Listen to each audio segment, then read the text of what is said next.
F B are کی ناک کے نیچے افسران ارب پتی بن گئے. گرفتار کسٹم افسر مومن شاہ کے خلاف ایف آئی اے کی تحقیقات جاری. مومن شاہ کی رہائش گاہ پر چھاپے کے بعد لگژری فارم ہاؤس سامنے آ گیا. کئی سہولیات سے آراستہ فارم ہاؤس کی ویڈیوز اور تصاویر. بول نیوز پر ملزم اور اہل خانہ کے اکاؤنٹ کی جانچ پڑتال کی جائے گی.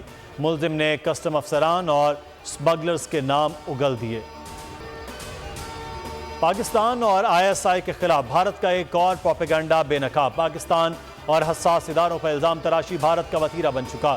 مودی سرکار پروپیگنڈے میں شب و روز مصروف. بھارتی میڈیا نے پروپیگنڈے کے اپنے ہی ریکارڈ توڑ ڈالے. مقبوضہ کشمیر میں دہشت گردی پر بھارت پاکستان کو مورد الزام ٹھہراتا رہا. بھارت کی مودی سرکار کے ہاتھوں دنیا بھر میں رسوائی جاری. عرب ممالک میں 99% گرفتار بھکاریوں کا تعلق پاکستان سے نکلا. سینٹ کی قائمہ کمیٹی اوورسیز پاکستانیز کے اجلاس میں انکشافات. سعودی عرب، عراق اور دیگر ممالک میں پاکستانی فقیر درد سر بن گئے. جرم حرم سے پکڑے جانے والے جیب کتروں کی اکثریت پاکستانی ہے. وزارت اوورسیز کے حکام کا کہنا ہے فقیر زیادہ تر عمرے یا وزٹ ویزے پر جاتے ہیں. مسئلے کے حل کے لیے دفتر خارجہ سے مل کر میکانزم بنا رہے ہیں. سانیہ کند کوٹ میں جاں بحق افراد کی تعداد 9 ہو گئی. زخمی خاتون سکھر جاتے ہوئے دم توڑ گئی. علاقے میں سوگ ہلاکتوں میں اضافے کا خدشہ. لواحقین کی طرف سے لاشیں دینے سے انکار کے بعد بغیر پوسٹ مارٹم تدفین جاری. انجیکشن سکینڈل میں قانون حرکت میں آ گیا. عارف والا اور فیصل آباد میں بڑی کارروائی. مرکزی ملزمان دھر لیے گئے. بلال رشید کو عارف والا، عاصم خالد کی گرفتاری فیصل آباد سے ہوئی. غیر معیاری انجیکشن کی فروخت میں ملوث تھے. عاصم ماڈل ٹاؤن لاہور کے نجی اسپتال میں انجیکشن تیار کر کے لاہور سے باہر سپلائی کرتا تھا.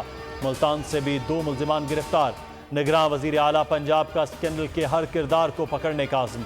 کل صوبے بھر کے نجی اور سرکاری اسکولوں میں عام تعطیل کا حکم.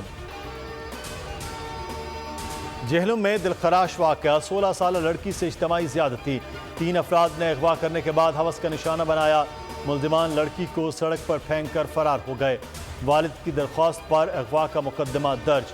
ابتدائی میڈیکل رپورٹ میں زیادتی کی تصدیق ہو گئی.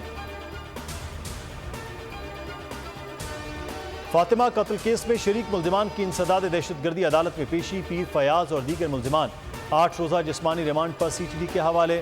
ملزمہ ہنا شاہ کو جوڈیشل ریمانڈ پر جیل بھیج دیا گیا. کراچی میں بچوں کے اغوا اور لاپتہ ہونے کے واقعات میں اضافہ. رواں سال کے 9 ماہ کے دوران 900 بچے لاپتہ ہوئے. ضلع ایسٹ میں سب سے زیادہ واقعات رپورٹ ہوئے.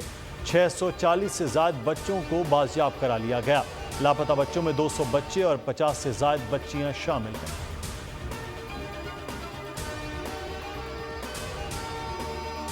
آئی سی سی one day ranking. Babar Azam کی بیٹرز رینکنگ میں پہلی پوزیشن برقرار. امام الحق چوتھے سے 5ویں نمبر پر آ گئے. فخر زمان ٹاپ 10 میں موجود.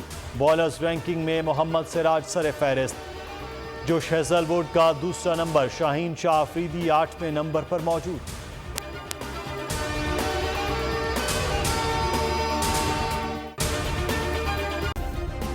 سبسکرائب کریں اور بیل دبائیں تاکہ کوئی خبر رہ نہ جائے.